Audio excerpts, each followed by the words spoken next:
The headlines on RT, the end of an ordeal. Hundreds of people are released by Ukraine's army and militia groups in the east of the country in a major prisoner swap. Britain edges past France to become the world's fifth largest economy, but only after including income from drugs and prostitution in the figures. And an enclave cut off from vital supplies right in the heart of Jerusalem. We travel to a refugee camp facing critical water shortages.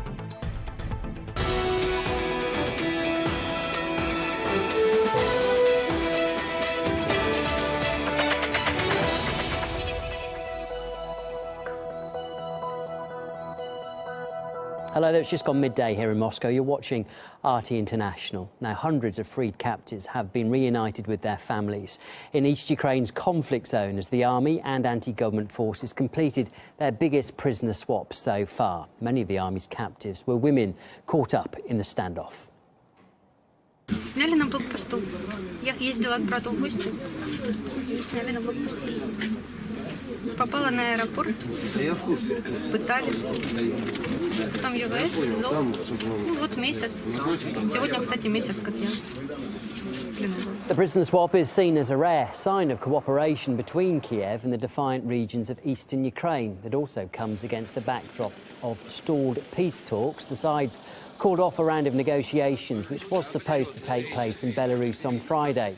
RT's Roman Kostyrev is one of the few international correspondents in Donetsk, the focal point of the conflict. Just a few days before the New Year's holidays, these Ukrainian soldiers are finally returning home, and same thing is happening on the other side as self-defense fighters are also making their way back to Donetsk. The opposing sides in the Ukrainian conflict are still far from calling an end to the war, and the prisoner exchange agreement seems to be their only common ground. 145 Ukrainian soldiers, as well as territorial defense volunteers, have been released, and the self-defense forces of the so-called Donetsk and Lugansk People's Republics welcomed home 222 people. Of those, only a fraction actually took part in battle. The rest, civilians, including at least 30 women. I was arrested in my house in Mariupol by the Ukrainian Security Service, suspected of planning and coordinating terror acts. The accusation has not been proven. I spent 3.5 months in detention. It's hard to gauge whether these men will return to fight in the east of Ukraine, as not many are ready to speak openly. But for some, the horrors of their experience were enough to say, never again. Is it pleasant to see torn bodies? I don't think a normal person would want to return to war after seeing all this. The Ukrainian soldiers are returning home in good health, and those wounded in battle have received appropriate medical care. One of the guys from the Ukrainian side had serious problems with his arm, and amputation looked like the only solution. But our doctors attended to him and saved his arm. His commander called us to say thank you. The prisoner exchange is in accordance with the agreements of the Minsk contact group that's mediated by the OSCE and Russia. The formula, all for all. On Saturday, another 5 Ukrainian soldiers will be sent home from the self-proclaimed Lugansk People's Republic. But that's not the end of the matter, as a number of people on both sides remain missing. Roman Kostyrev, RT, Donetsk. In other news, the UK's controversial decision to include the shadow economy in its GDP figures seems to have paid off. The country has overtaken France as the world's 5th largest economy, but only after factoring in spending on drugs and prostitution, estimated at £12 billion a year. Investigative journalist Tony Gosling says the UK's current ranking is misleading. This is a very simple trick in order to try and con people, not just in Britain, but right across the world, and financial markets, people like that, that Britain is successful economically. It's not. It's a total disaster. And I would look at what's happening with the economy generally, because we've got now 1 million people or so on food banks, that is to say, queuing up for food. the fact of the matter is people don't have the money to spend, so there's no real economic recovery on the ground. The only recovery has been for the rich shareholders and investors in property, big assets, that kind of thing. So this really is a rather cheap con in order to make people think the economy is being successful, and it shows just how desperate they are that they're taking on the things like prostitution and racketeering as being part of the economy now. Unbelievable to many people and very underreported here in Britain. Elsewhere in Europe, economic uncertainty calls for drastic measures. Several governments want to bring home their gold reserves, which are often stored abroad. Max and Stacey explore the issue in the Kaiser Report later today. So these policymakers and central bankers and central planners believe that fiat money has some intrinsic value, which of course it does not. And they want everyone to commit fiat suicide by embracing fiat paper nonsense over gold, except that a lot of people in Europe are now figuring out that this has been a huge con game, and when the music stops and only those with gold are going to survive, they want their gold back. The bond market has never been as overcooked in the UK as it has been now in over 300 years. In over 240 years in America, we've never seen bonds as highly priced as they are now. All these things happen because of abandonment to the gold standard. And now, as this whole thing is becoming a big flaming ball of nonsense, and a meteor of fiat currency is about to impact planet Earth, of course, people are buying for gold once again. And the sad part is when you go out there to buy the gold, in the panic, there will be none for sale.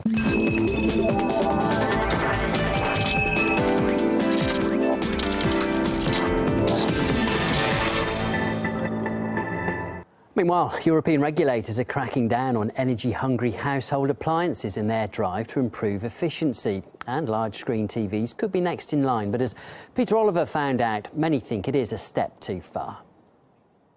Energy bills here in Germany are amongst the highest in Europe.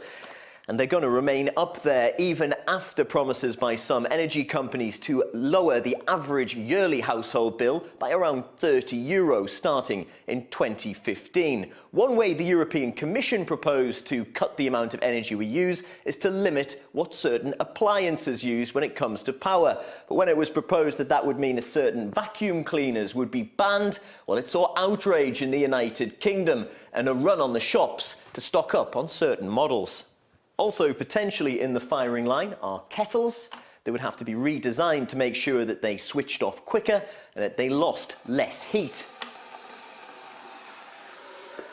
And toasters which waste energy if one slot or more is left empty. The latest announcement would limit the power available for big screen TVs. And for many shoppers outside of one of Berlin's biggest electrical stores, this was just a step too far. I think this is crazy from Brussels. Why is this so important to them? It's my TV in my house, not theirs. Every country should have their own right to decide what's right or wrong or what to do. Do you think that Brussels should have the right to be able to tell us? No. Because they're loopy. We should make our own minds up. We are humans. We have our own brain. We can do what we want. Even the European Commission's first Vice President is sceptical, calling the idea paternalistic. However, supporters of the plan say the new measures could save EU consumers $8 billion a year in bills, potentially rising to $13 billion by 2030. However, attempts to ensure energy at the right price may affect one of modern life's big status symbols. At the end of the day, we're all sitting in one boat, but common sense still has to prevail. And if ideas like, limiting the size of a television screen is coming up and, it's trying to make its way into regulation and into people's lifestyle, that's simply overdone. Either way, these new regulations could arrive by 2016, and the 65 million TV sets sold every year in the EU may have to lose a few inches. Peter Oliver, RT, Berlin. Still to come in the programme, as tensions continue to simmer over the shooting of another black teenager in the US state of Missouri, we get a police officer's point of view on the thin line between tough law enforcement and outright brutality. Also on the way, the refugees left stranded by the Israeli-Palestinian standoff. We report from a camp where water shortages have reached breaking point. These stories just ahead.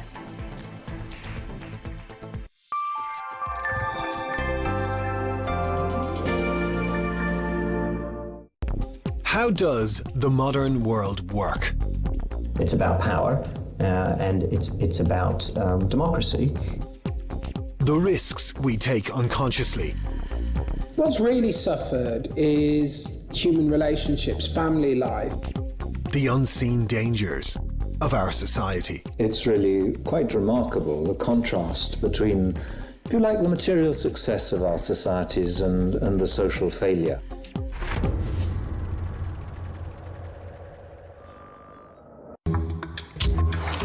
Do we speak your language? Want news, programs and documentaries in Arabic? It's all here on RT. Reporting from the world's hotspots, VIP interviews, intriguing stories. Are you here? Then try RT Arabic. To find out more, visit arabic.rt.com.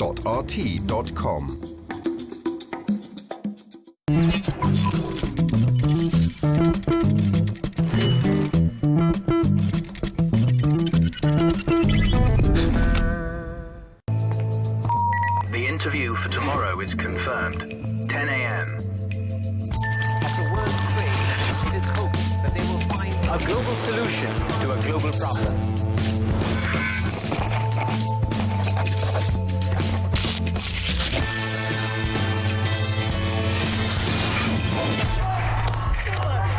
The businesses call for a total revamp of the system.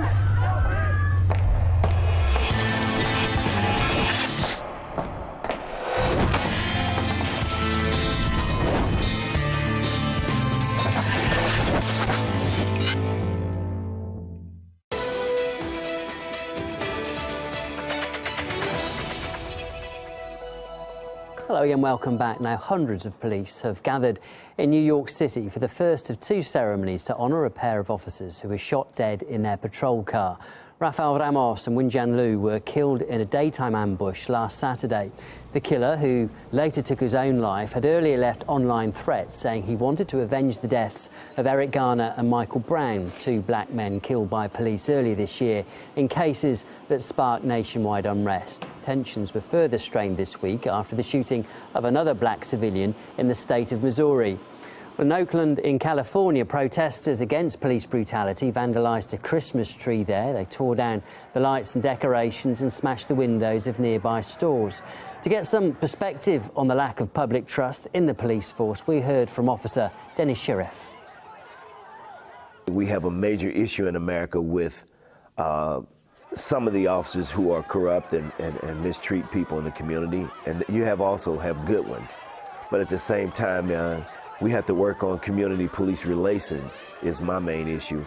African-American officers seldom have problems with people in the community because if a white officer comes to the scene and a black one comes to the scene, they'll go to the black officer expecting justice from the black officer. That's because that community relation that we have. So I think it needs to be more African-American officers on the street in command rank to change the perception of policing. Let's have a look at some international news in brief now. The Italian Navy has rescued over 1,200 illegal migrants attempting to cross the Mediterranean over the past 4 days. 5 bodies were also recovered. A Nigerian woman is reported to have given birth on one of the rescue vessels on Christmas Day. Some 3,200 migrants have died this year trying to reach Europe from Africa. The families of 43 missing students in Mexico have held a march in the capital to mark 3 months since their disappearance. An estimated 2,000 activists joined in the rally, and in the state where the abduction happened, protesters attacked the gates of a military base and painted graffiti on the walls. The students are widely believed to have been massacred by a drug cartel in a case that's also implicated police officers and high-ranking officials. Northern Malaysia has been hit by its worst floods in decades. Over 100,000 people have been forced to abandon their homes. This comes as Malaysia and Thailand mark the 10th anniversary of a devastating tsunami. Now, this is the renowned Teddy Fountain in central Jerusalem. Spectacular water shows go off every 10 minutes or so, a sight that is enjoyed every evening by locals and also tourists. But in another part of the city, water is not nearly as abundant. Paula Sleer reports now from the Shufat refugee camp in East Jerusalem. Protests, riots and civil unrest. an increasingly common sight in East Jerusalem, as Arab Israelis take to the streets in defiance against Israel's settlement expansion policy. But across the separation wall in the refugee camp of Shofat, the situation is much worse. This is part of Jerusalem, but municipal services here fall far short of those provided to the rest of the city. The situation with water is very bad. In the last 3 months, it has been cut off and we haven't taken baths or had water to drink. Yasser's taps have run dry. Each day he has to buy 6 litres of water just to survive. There is no water to drink. The children are going to school dirty and the teachers think we don't clean them. Like Yasser, some of his neighbours have also been completely cut off from the water supply. Others receive water intermittently. For the rest, the pressure in the pipes is so low that water cannot reach them, leaving some 80,000 people without access to this most basic need. The problem is that not everyone who lives here is an Israeli citizen. Many are Palestinian refugees or Arabs who moved here before Israel annexed East Jerusalem in 1967. The existing water infrastructure cannot support them all, and no one wants to foot the bill to upgrade it, some $50 million. The Jerusalem municipality insists most houses here were built without licenses and building permits. It is very clear these customers are illegal. If we would look at the dry law, we are not supposed to provide those customers with water. They didn't pay their fees, they didn't build their houses legally. Moreover, the law prohibits us to supply water to a house that was not built legally. But residents say it's a way for Israel to push people it doesn't want outside its walls. You see the wall here? Israel is the one to go out the Palestinian people inside Jerusalem. Don't want to give him service. We want to give them to, I think, to Palestinian government. The Israeli Supreme Court is debating the issue. Meanwhile, Yasser and many of Jerusalem's Arab residents like him are forced to live in dreadful conditions. Paul Islier, Shofat, East Jerusalem. We have plenty of stories on our website too, including going to extremes in the Antarctic. Russian adventurers swim to a depth of 97 metres into the centre of a volcano. You can watch the underwater video of their record-breaking dive at rt.com. Also there, planet Earth, as you've never seen it before.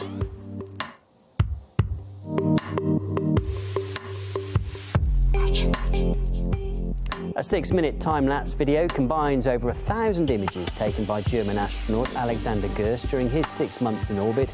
Do head to our website for that spectacular journey.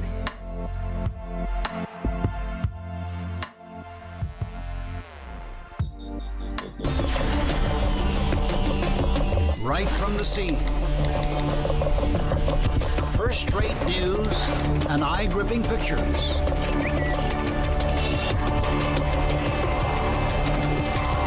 On our reporters' Twitter and Instagram.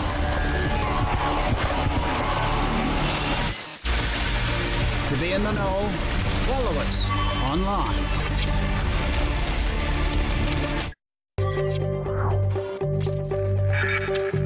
Dramas that can't be ignored.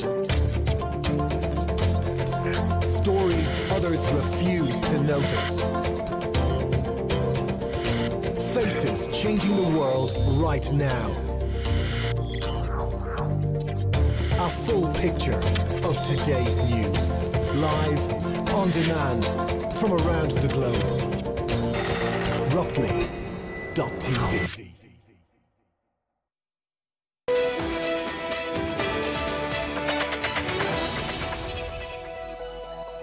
Saudi Arabia, the world's biggest oil exporter, is feeling the full force of the low crude price. The Gulf Kingdom is bracing itself for its biggest ever budget deficit in 2015. However, the Saudi oil minister has said OPEC will not budge on its decision to keep production at the current level, even if the price sinks to $20 per barrel. Crisis management expert Margaret Bogum-Rife says the situation could have far-reaching consequences for the country. I think social unrest in Saudi Arabia is going to be a significant issue in 2015 and beyond. And what I think is most interesting is that if you look at the 2014 economic numbers, oil accounted for something like 89% of the country's revenue. That's a very singular economy. Also just a demographics issue. Saudi Arabia is facing a demographic reality that it has not had to face for decades. And I think the combination of those two things, along with the United States fracking and trying to get more involved in the energy sector, I think that's really combining to cause some issues. And finally, Sarah, the sound of horse-drawn carriages in New York Central Park could soon be a thing of the past. The mayor wants to ban them in the name of animal rights, but not everybody is happy about the move, as Marina Portnaya explains. New York's Central Park has a lot of attractions, but most notable is its iconic horse-drawn carriage ride. This 155-year-old tradition is considered the best and most romantic way that visitors who come here from around the world can tour the 843-acre park. Amid the Great Depression, 2 world wars, the automobile industry, and decades of change, this tourist attraction has remained a constant in the Big Apple, but currently it is in danger of being wiped away. New York City Mayor Bill de Blasio has introduced a bill to the City Council that would ban these horses and the carriages they pull. If adopted, the legislation would make it unlawful to operate or offer rides in a horse-drawn vehicle beginning June 2016. The potential ban wouldn't just destroy a New York symbol, but roughly 300 carriage drivers would be out of a job. This is our, chosen occupation. We're not in the position to be experimenting with our livelihoods. And, he's not offering, any alternative that works for us. This is our chosen profession. We've worked with horses all our lives. And he wants to eliminate that, without so much as a conversation. When you eliminate this business, sterilize this business, he's without a job. The bloodlines of this horse and all these horses you see here today, that's what they're bred to do. And even if these horses were all sent to pasture and lived beautiful lives out in pasture doing nothing, the horses that would naturally come into progression into these places have no outlet, and those horses will end up going to slaughter. The mayor, an animal rights activist, says his ban represents a humane solution to safeguard the horses. His controversial legislation promises to find a safe home for all of the animals and says that new modes of transportation like electric cars would be used to tour the park. Meanwhile, carriage drivers would receive training and licensing fee waivers to drive taxis. Recent polls show that at least 60% of New Yorkers are against the ban. Even the New York Times editorial board has called the potential law foolish. But even if it is adopted, some horses will remain on the streets. New York City police officers get to keep their four-legged friends. It's only residents, tourists, and carriage drivers who will lose out. Marina Portnaya, RT, New York. Up next here on RT, Erin Aid looks at the game-changing events in the financial world this year in Boom Bust. And if you're watching us in the UK, it's Sputnik with George Galloway.